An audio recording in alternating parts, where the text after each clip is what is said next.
अपन मिथिलाक वास्ते बिहार के विकासक वास्ते एक वोट विकास के लेल अपने सब ध्यान देवे।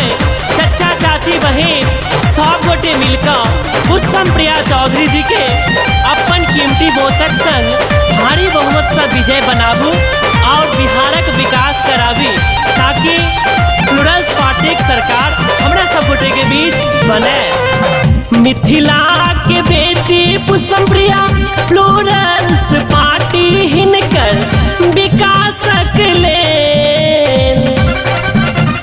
हे यो भैया मिथिला के बेटी पुष्पम प्रिया प्लूरल्स पार्टी हिनकर बिहारक लेल। हे यो वोटर भैया वोट अपन हिनके देबै, विकासक लेल बिहारक डेग बढ़ेबै।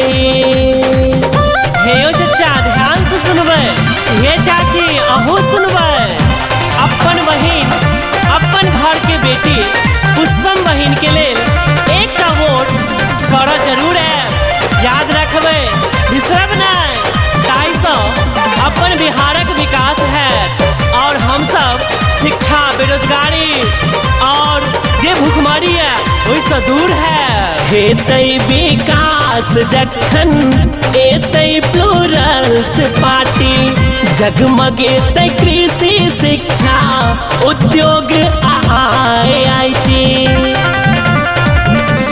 सोनू हेतै विकास जखन एतै प्लूरल्स पार्टी, जगमगेतै कृषि शिक्षा उद्योग IIT। दियो अपन आशीर्वाद पुष्पम बहिन के चचा चाची सुनो, दियो अपन आशीर्वाद पुष्पम बहिन के भैया बहिन सुनो। हे यो वोटर भैया वोट अपन हिनके दियो, विकासक लेल बिहारक डेग बढ़ैयो। अपन सब गोटे के वोट प्लूरल्स पार्टी पर जाए, पुष्पम बहिन के लेल वोट करी और ये पार्टी सफेद घोड़ा पर पंख के निशान पार्टी के एक प्रतीक चिन्ह है। अपने सब वही पार्टी के चिन्ह के ध्यान रखते वोट करी।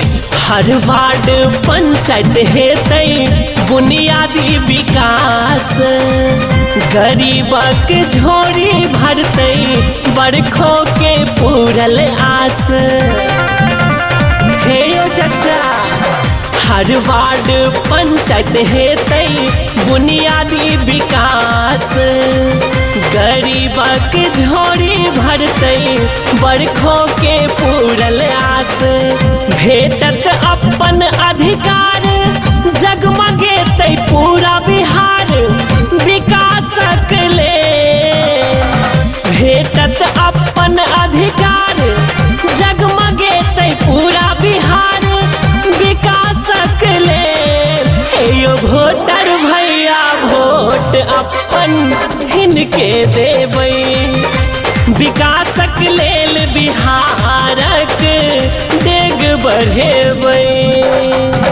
मिथिला के बेटी पुष्पम प्रिया प्लूरल्स पार्टी हिनकर विकासक लेल।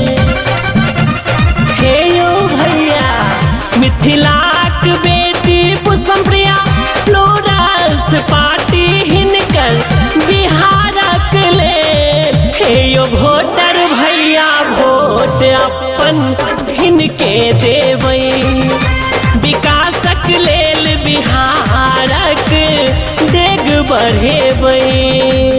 जीतेगा भाई जीतेगा, प्लूरल्स पार्टी जीतेगा, जीतेगा भाई जीतेगा, प्लूरल्स पार्टी जीतेगा, जीतेगा भाई जीतेगा। प्लूरल्स पार्टी जिंदाबाद, जिंदाबाद जिंदाबाद, पुष्पम प्रिया जिंदाबाद, जिंदाबाद जिंदाबाद, प्लूरल्स पार्टी जिंदाबाद, जिंदाबाद जिंदाबाद।